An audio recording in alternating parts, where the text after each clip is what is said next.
Nah, kita sekarang belajar tentang Orientalisme. Orientalisme ini merupakan teori Edward Said. Itu kalian bisa lihat cover bukunya di slide kesekian, Orientalism, karya Edward Said. Itu juga ada gambar potret Edward Said. Jadi Edward Said ini adalah orang Amerika, dia keturunan campuran antara Palestina dan Inggris. Namanya Edward W. Said. Edward Wadi Said. Edward itu nama Inggris, Wadi itu nama Arab, sedangkan Said itu juga nama Palestina gitu. Jadi dia campuran antara Palestina dan Inggris. Nah, buku Orientalisme Edward Said inilah yang kemudian menjadi buku induk dari teori postkolonial. Orientalisme sendiri berasal dari kata Orient, artinya timur. Oriental itu artinya timur ya. Kemudian ism itu artinya paham. Jadi paham tentang timur. Jadi Orientalisme ini adalah studi tentang timur, kajian tentang timur. Siapa yang belajar Orientalisme? Itu orang barat. Jadi orang barat itu punya studi, punya kajian tentang timur. Mereka mempelajari timur. Kita masuk ke slide materi ya, yang pertama.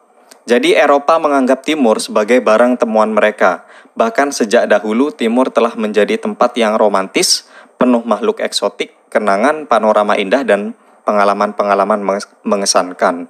Jadi sejak orang Eropa itu bisa menjelajah dunia, mereka kemudian menemukan timur. Mereka menemukan Asia, juga Amerika pada saat itu.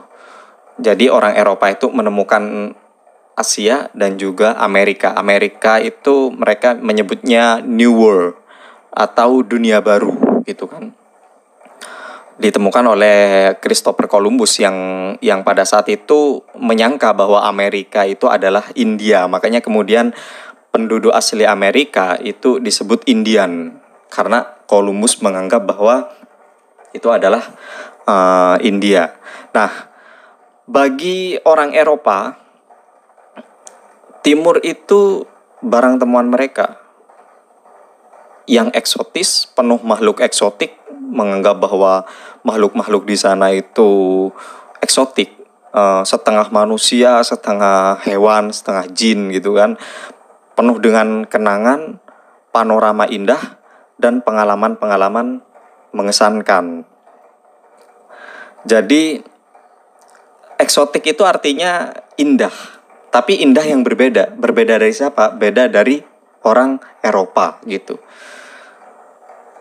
Jadi di sini timur itu adalah objek temuan mereka. Mereka itu siapa? Orang barat. Jadi di situ orang barat adalah subjek.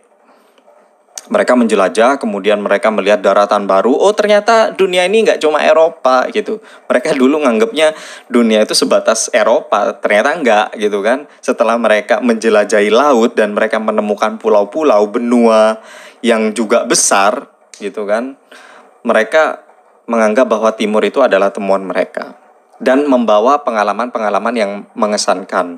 Orang bule itu suka sekali liburan ke Asia gitu kan, ke Bali atau ke India atau kemana, karena menganggap bahwa itu adalah tempat-tempat yang eksotik gitu kan.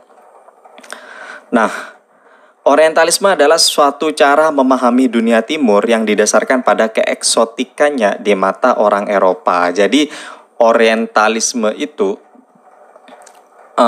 jadi bidang kajian di Barat, di Eropa. Kalau sekarang di Amerika juga. Didasarkan pada keeksotikannya, didasarkan pada perbedaannya antara timur dan barat gitu kan. Jadi sebenarnya yang menamai timur itu adalah orang barat. Kita itu dianggap timur oleh orang barat. Kita sendiri enggak menganggap kita timur. Tapi orang baratlah yang kemudian menganggap kita orang timur. Dinamai demikian biar berbeda dengan barat gitu kan. Nah, ini tidak sebanding sebenarnya. Orang timur itu